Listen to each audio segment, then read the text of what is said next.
What up, everybody? It's the Alex Leak and Friends NFL podcast, back for a special edition, Week 13 preview show. I have a special guest on with us this week. He was a 4-year MSU star linebacker, 2010 Big Ten champion, 2009 Big Ten Defensive Player of the Year. He was drafted by the Giants in 2011 and also played for the Jaguars and the Titans, and most recently in the CFL, is Greg Jones. What up, Greg Jones? What up, bro? What up, man? You call me Greg. You call me Greg, man. I appreciate it, man. Thanks for the intro, man. Appreciate it. Yeah, man. I was a big fan, big MSU fan. You did a lot of good for our team. I wanted to start out. Who's your? Do you have a favorite NFL team? Yeah. I grew up. I grew up in Cincinnati, Ohio. That's where Coach D found me at. I grew up in Cincinnati, and so I'm a hometown kid. So I'm Bengals. I'm Reds. And then we used to have Cincinnati Royals way back in the day. And so in basketball, yeah, Cleveland. That's our only team we got in the state as far as basketball. That's what's up. The Bengals played this last week, got a big win over the Browns, Yes. 30-16. Joe Mixon finally got going. Are you a Joe Mixon fan? You know what? That the whole situation was hard. Yeah. I think you try to put yourself in his shoes, and you want to say, oh, it's be easy to walk away or anything like that, but you don't know what that guy was going through. So, I mean, far as a fan, I think he's a great player. Whatever his personal issues are his personal issues to deal with. Yeah. I think he has to handle those. But as far as being on the field, though, yes, I think he's a good player, and I think he can, grow into a really solid player for us in the future too. Yeah, I mean, I'm a Joe Mixon fan. Outside the lines, stuff happens, and it's hard to judge without knowing everything. But right.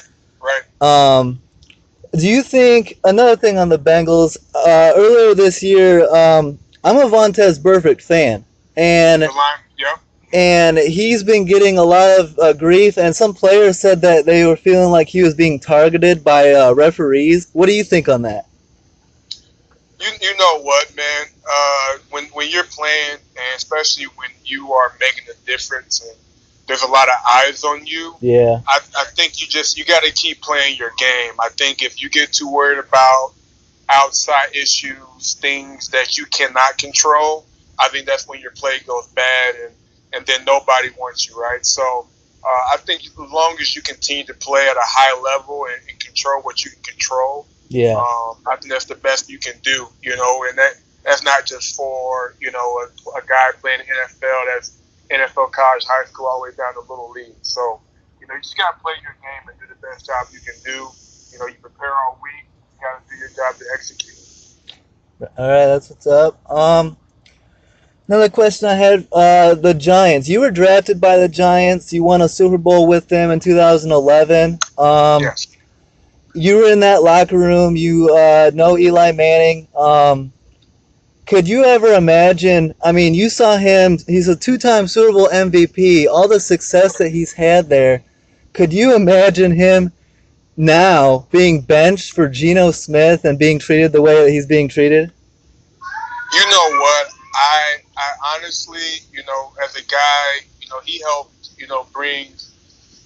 help my family a lot, because I wasn't in that game a whole lot. Mm-hmm. But as just a player, from player to player and professional to professional, for what he's been able to do in football, as long as he's been doing it, and something like the most career starts, you know what I mean? Like that. Yeah. That's hard to, just walk away from. And so, if anybody wanted to right the ship, I think would be Eli. Mm-hmm. I don't think benching him would necessarily the right answer, especially for Geno Smith. Not that Geno's a bad player, but he's had a rocky start. Yeah. I just think, going forward, that's a guy. Eli's a guy that I would rather see, ride the ship all the way up or back at least, get some more wins or ride it all the way down. But to just bench him, and to see his reaction and him getting almost teared up, it was sad, I've been cut a bunch, being cut from the Giants. I don't wish bad on anybody. I don't, and so I felt bad for him, especially after seeing that video. And, it was tough, and so I just think that, you got to, he's the captain, you got to ride the ship, it's the bottom line. And I don't necessarily think it was all him to begin with anyways, and just to point a finger at him, exactly. I think it's wrong as well. So, there's a lot of moving parts. Yeah, I mean, I've been on this podcast early in the year. I mean, I think it was week 3 I was calling for Ben McAdoo to get out of there. So I think I agree with you. Because anytime, when players are not happy at a coach, and everybody have their, little quarrels or whatever they don't like, but anytime, when a player says you've lost the players, that wasn't like 1 or 2 guys. That's like out of 46, you know what I mean? That could be a solid 30 guys, maybe more. So, I think it was more that was the case, and that was the answer he came up with. But, hey, I mean, it is what it is, the decision that he made. I just feel bad that it fell on Eli. I really do. Yeah, I agree completely. I think that I saw something very similar. I'm a Chicago Bears fan, diehard Bears fan, and I saw something very similar when Mark Trestman came into Chicago, and you could see that he lost the locker room, and we're still trying to recover. Yeah. I mean, losing the locker room is huge, man, because you got to think, playing, you start from training camp all the way to the thick of the season, man. Yeah. The only people that count or matter at all in the organization are the people in that locker room, and guys that have been there from the beginning. And when you lose those guys, that's tough. It's tough. Yep. One thing I'd like to see, my preference, I would like to see Eli Manning end up in Jacksonville with Tom Coughlin and that defense. I think that's a Super Bowl contending team if you get Eli on there. I do too. I totally agree. I think Coughlin is the guy who has a lot of respect for Eli. I mean, people probably heard his speech on his way out. I mean, to call Eli like another son, that's a lot of respect, So I without a doubt, I see that being a very positive move for him. I don't know if it's up to Eli what he wants to do with his career from there. Yep. Another thing, the Rams are out to a 8-3 start, a great turnaround season. They have the youngest head coach in NFL history in Sean McVay. Jared Goff is showing tremendous improvement. Some were saying that McVay's offense was borderline illegal. The head coach calls audibles because the team gets to the line really quickly and the radio communication is still on that he can talk to the quarterback. Do you think that's an unfair advantage, the way that McVay is running that offense? Would you, I know that linebackers get communication as well, but do you think that's an unfair advantage? I think it's only unfair while the offense is communicating and the defense is not. Yeah.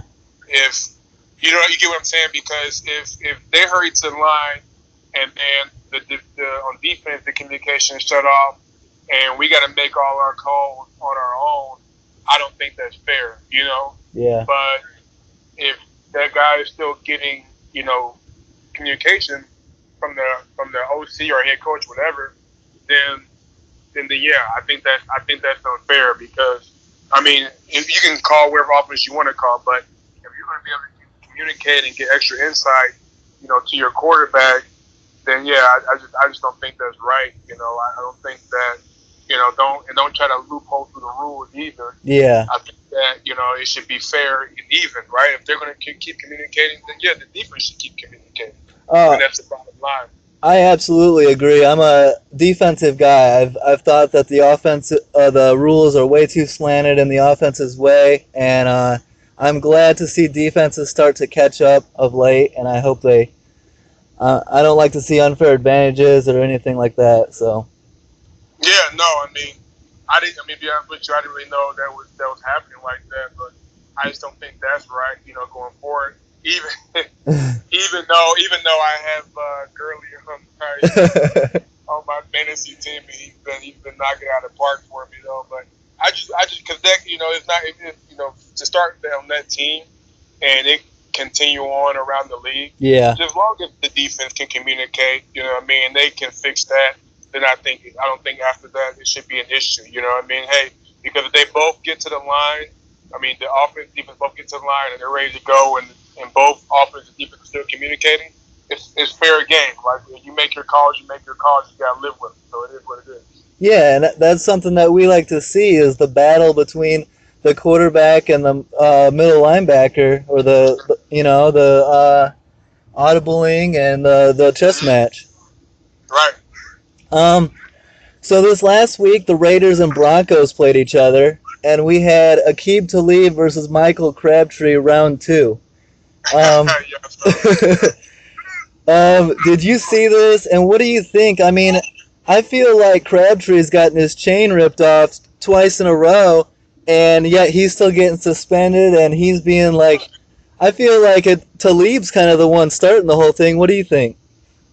I honestly, as a man to man and a player, Yeah. I think Crabtree had to do what he had to do in the sense that he wanted to make a statement that I'm not going to keep letting. Sorry, I'm not going to keep letting one guy try Yeah. to destroy me like that. So he went after him, and I think after he went after him, he probably could have let go once he got him out of bounds. Yeah. But you start swinging, then like that's when you give the lead to a case to suspend you. But as a man, as a player, and another professional, I know that I would not let it go any longer than what it went of one guy trying to basically try to bully me on the field. Like I don't play that way. I've never played that way. I agree completely, and I'm surprised it took as long as it did. If I was Crabtree, the first time it happened, I would have been pretty upset. Well, you know what though? He was trying to do the right thing and be the bigger guy. Yeah. But when that is in the paper and it's on social media, you know what I mean, and all that stuff like that gets to you, he made a statement. Like I said, I thought everything was clean until he took him out of bounds. To be quite honest with you. Yeah. Yep. All right. How important would you say is the middle linebacker to a defense? We've seen examples like Luke Kuechly and Sean Lee. Yeah. When they're off the field, those defenses really struggle. You know what? It's one of those things where you get to hear the same voice, the same kind of call and cadence and confidence. You get used to that as a defense, and I can tell you that as a linebacker who has filled in for starters and and rotating and stuff, you get a feel for the game just like you do on offense with a quarterback. So when it changes, you know what I mean. As long if the transition, is not smooth, then it can kind of rocky. Yeah. And so.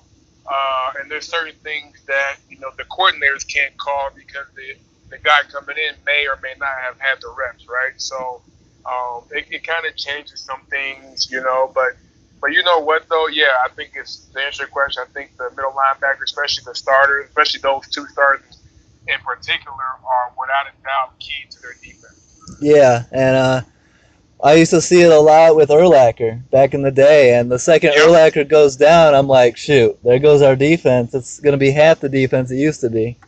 Oh, I mean, and Urlacher was just not only a mental but a physical presence too. So yeah, that was a whole different beast. I think to get somebody at 6'3", 6'4", 250 pounds and could run like a deer. I mean, I look up to Urlacher. I love his whole story, everything. He's just been motivation to me, as well as a player. So, watching him in the film and the way he played cover two, I always watch a lot of film on that. Just outstanding. Yeah, that's a good point. I should ask you, coming up into the league, who did you look up to? Who were guys that you wanted to emulate and be like? Yeah, I mean, I'll be very honest with you. the Bengals and the Ravens are in the same division, and my father took me to my first ever game, and it was that game, and I'm watching this 52 guy on the other side of the ball just wrecking dudes, Yeah. and I just started Little League at the time, and I was just like, you know what, I want to do that. This is what I want to do, and I eventually, played long enough, and I ended up having the same agent as Ray Lewis for a very brief time, and I got to meet him, and it was a dream come true. But Ray was the guy I looked up to a whole lot. Takeo Spikes as well. Nice. I looked up to him a whole lot, and obviously, like I just said, Urlacher. Yeah. More so guys like Takeo and Ray because they were more my body type. So I was able, I wanted to, really emulate them because it was kind of similar. I'm 6'1", 6'2", 240 pounds, and I think that would be the best emulation for me. Yeah, I mean, you can't pick a better guy. Ray Lewis was unbelievable. I mean. Oh yeah, and then just as a leader and just mentally too. Yeah. A guy I have a lot of respect for. Yep, all-time great. All right.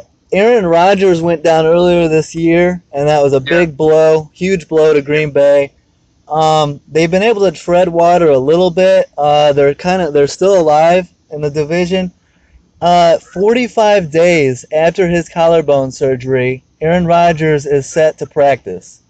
To me, as a Bears fan, this seems absolutely ridiculous. What is do you think is that common to come back that soon from a collarbone injury? And that's his throwing shoulder.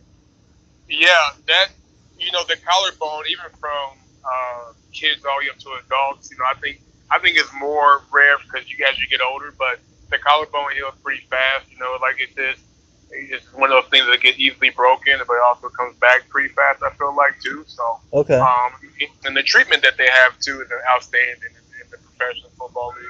Yeah. NFL. Amazing, it really is though. So I'm pretty sure he was a guy that was early in, laid out, trying to do whatever he can to get back on the field to help his team. So no, I'm not. I wasn't really surprised. Mm-hmm. I'm more as a player, and just watching. If I'm on the team, I'd be more a little nervous to watch him in the first game. Yeah. Because you already know defenses are trying to get at him again. And try to make him nervous and rattle him because he's such a dynamic player when he's on the field. So that would make me nervous him getting back on in the game so fast. Though, but without a doubt, it's a difference in the offense with him playing. Exactly, and to your point, I remember I think it was 2 years ago when Romo came back quickly. Mm-hmm. He came back for the Thanksgiving game and re-broke his collarbone against the Panthers. Yeah, and it's. Like I said, just one of those things where you got to judge it. But I mean, I don't get paid to. That's not my job to, assess those situations. Though, but if they think he's ready to go, they think he's ready to go. Yeah. The Panthers are right in the thick of things in the NFC South. They're tied for the lead at 8-3. But some bad news for them is they lose starting defensive end Charles Johnson to a 4-game suspension for PEDs. Mm-hmm. His production has been considerably down this season, only 16 tackles, no sacks through 11 starts. But he's coming off a pretty major back injury. Do you think the Panthers can keep it going despite losing him? I mean, losing a good pass rusher is tough. When we lost O.C. Umenor for a short little while, that was tough on us. So. That's something that, it's just hard to duplicate that, and like I said before, man, it's a flow thing, when finding that balance, but, I don't know who they'll have come and step in for him, though, but wherever it is that does come in, though, obviously they're looking for, that same production, so yeah. Hopefully, they can stay in and hang in there too, but I don't know, to be honest with you, it's why you play the game, because you just don't know. It'd be hard to make a prediction, based off just that one thing, because that they could not even run that side or, that other tackle on the side or whoever is going to get the tackle on the side could get some more pressure himself. So who Yeah. knows how it will work out and what defense being called versus what offense. And that's why you play the game. That's why you play the game.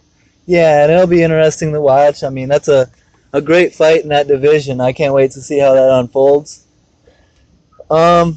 So on Sunday coming up, we've got the 9-2 Vikings at the 7-4 Falcons. That's a big game. Yeah. I predicted the Falcons to win this, but it's a tough choice. What do you think? Yeah. That one is super super tight. Yeah. Is that game? Where's that game played at? Atlanta? Yeah, I think they played well at home. I gotta agree with you. I think Atlanta pulled it out in the end. Yeah. I just think it might be close. To be honest with you, I think it'd be less than 14 points. To be honest with you. Yeah, that should be a hell of a game. Another good one, the 9-2 Patriots at the 6-5 Bills. Yeah.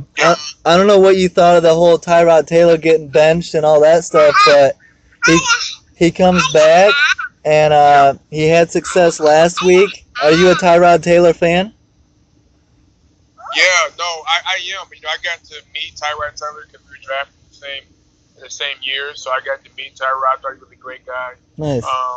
And so yeah, I felt kind of bad, like especially the guy that came in did not have a great day at all, and so I felt bad for him. You know what I mean? Because obviously he wasn't the issue. There were other issues going on. So yeah, I felt really really bad for him that happened once again, but yeah, I think the Bills, always play the Patriots really, really tough. But I still think the Patriots will come out on top. Yeah, I fall for this all the time. I'm like, oh, the Patriots are on the road against a good team, and I pick against them, and it never goes my way. So yeah, no, I would go with the Patriots here just because we're in the regular season. And, yeah. You know what I mean? Just trying to make sure they stay on top in the division. So yeah, I really think that. I really think they'll do fine in the road. You know what I mean? Like I said, probably like a 21 point. I think they'll win by 21 points or more. Damn. But yeah, that's what I see. Yeah. All right. In your division coming up, we got the 6-5 Lions at the 6-5 Ravens. Big game. I picked the Ravens in this game. They're a little inconsistent, but hopefully they get the win. What do you think? I think I gotta be honest with you. I live in Michigan now, so I watch them a little bit more closely because I'm also here. But I think the Lions have done well on the road. Not great, you know what I mean, or perfect by any means, but they've done good enough and been able to handle hostile environments. Though, yeah, I think they can pull it out. I think it'd be close. I think it'd be something like a 7-point game. Nice. But I see the Lions pulling off as long as they can protect Stafford, So yeah. As long as they can protect him, I think it'll be great. That'll be a good game. Yeah. Another one, 8-3 Panthers at the 8-3 Saints. Right. Huge game. What do you think there? That's at New Orleans. Yeah, that's a tough one. Yeah. I really do. I think that's a tough one. I think both teams play well, especially indoors. But that environment, I've played in that environment before, and it's outstanding. The fans and everything is crazy. Yeah. And then with Cam going head to head with Drew, that's a lot, man. But I got to go with the whole team there, and I think it's going to be under 7. To be honest with you, I don't see it really being a shootout because both have been kind of up and down on defense, so I'm going to go with under 7 here to the home team. Yeah, and it's been kind of surprising. The Saints have been a lot more balanced this year, and Mark Ingram's having a pretty good year, and Kamara as well. Yeah, he's come along good. I've actually played against Mark Ingram when I was at Michigan State, and then again when I was in New York. Nice. And he won both times. But no, I think he's a great back. I think I'm happy for him that he's starting to play well and really find his groove in the offense. Yeah, that should be a great game. I live out here in Seattle, so I get all the Seahawk news. And Sunday night, Eagles at Seahawks. It's a big game for Seattle, and after losing Cam Chancellor and Richard Sherman for the season, those are big blows, as well as Cliff Averill for the season. Yes. Those are big blows. Do you think that Seattle can survive that kind of those injuries? I honestly don't think so, only because of the momentum and especially right now with the momentum that Philly's playing with right now is outstanding. That locker room has to be just buzzing with just positive energy and guys just willing to keep the streak going and keep winning. So I don't see them pulling it out. I just think that those injuries are so crucial with that, because those aren't just young guys. It's a lot of experience that you lost too. Yeah. Right? So I don't really see them pulling it out. I think it'd be a 14-point game too. Yeah. 14-point win. Sorry, 14-point win. Yeah. That'll be a good game to see what Carson Wentz, if he can keep it up. I mean, even losing those guys, they have a pretty good pass rush and stuff. So, right. But we'll see. That'll be good. Who do your Bengals play this week? I'm looking that up right now. Cincy. Ooh, Monday night they play the Steelers in Cincinnati. Right. Yeah. I had to make sure I do too. Yeah. That's a big game. That's a big game. I gotta go with my home team. Yeah. Hopefully, they can try to slow down Le'Veon and Antonio Brown. But who knows? I wouldn't be surprised though if there still is one. Though I mean, and I played with Le'Veon. He's a good friend. So I could see it going either way. But I'm just going with my hometown team. Yeah, I mean, that's got to be kind of frustrating. Le'Veon going to the Steelers. He's my favorite back. It was that too, and then I live in Michigan, so people are the Lions passed on them too. You know what I mean? Yeah. So, it is what it is. But he's in the right spot. You know what I mean? And but yeah, I wouldn't be surprised if there still is one. To be quite honest with you, I'm just rooting for my hometown team, but I would not be surprised if there still is one. Though it probably was pretty good. Yeah, I hear you. What do you think? I mean, I have to pick my Bears all the time too, and I eat my words a lot because Trubisky is struggling and stuff. But speaking of quarterback play, how do you feel about Andy Dalton going forward? I think I like him. Yeah. You know what I mean? I thought, initially I didn't know, but he definitely proved himself. You know what I mean? He definitely can play. I think he's another guy. Like I said, you gotta ride the ship. You know what I mean? I don't think it's any time to make a drastic move. No. You gotta ride the ship though. Yeah, he's got weapons. I mean, AJ Green. Yeah. He's got guys. Yeah, gotta find some more. I mean, the running game is, it is what it is. But we like something a little more solid, like anybody else, though. But yeah, you got weapons out there. You gotta do what you got. Do what you can, what you got. Bottom line. Yep. Yeah, that'll be good. I'm looking forward to this week. I'm not gonna keep you too long. I'll let us get back to some conference championship football on Saturday. So thanks a lot for coming on. This is huge. I'm a big fan, Greg Jones. Thanks for coming on my podcast. No problem at all, Alex. Have a great night. Yep, you too, man. Peace out. Take care, brother.